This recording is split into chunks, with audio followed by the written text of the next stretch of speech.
Hi, I'm Phil Harbottle, and this is the second of my videos about the 1950s British science fiction paperbacks. You remember in my first video I said that I'd set out to investigate and trace all the science fiction paperbacks I could find. Here we see some of the more interesting covers that I was to amass. And we'll be talking about some of these books in later videos in more detail. But that just shows you the range of what there was available. And whilst these books were very attractive covers, some of the other ones were pretty mediocre, but they'll come out in later videos. Most of the books that were available were all by Vargo Stanton or Volstead Gridban, and of course E.C. Tubb himself, whose books I was finding were all under his own name at this stage in my investigations. Then came the day when I obtained two books, Operation Venus by John Russell Fearn and Reversed Universe by Volstead Gridban. But when I read the first book, and I thoroughly enjoyed it, I was astonished to find on the back cover that there was a house advert announcing that John Russell Fearn's next story would be Annihilation. Now this came as a shock because I already had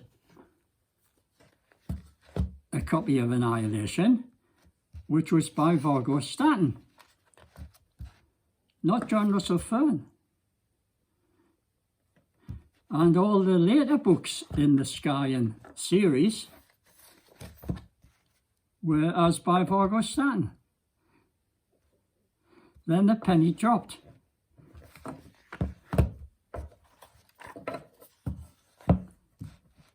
Vargo Stanton was a pseudonym.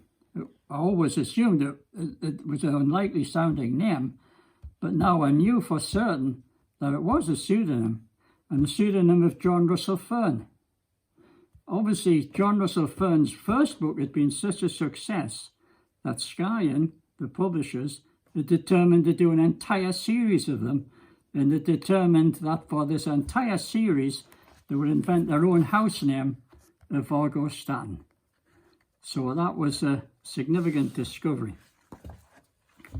Then I read Reversed Universe, and I was astonished to find that this story was completely different. The styles were chalk and cheese. And when I finished the book, came to the end of the book and thoroughly enjoyed it, I realised that in fact this Volstead Gridban had been written by E.C. Tubb.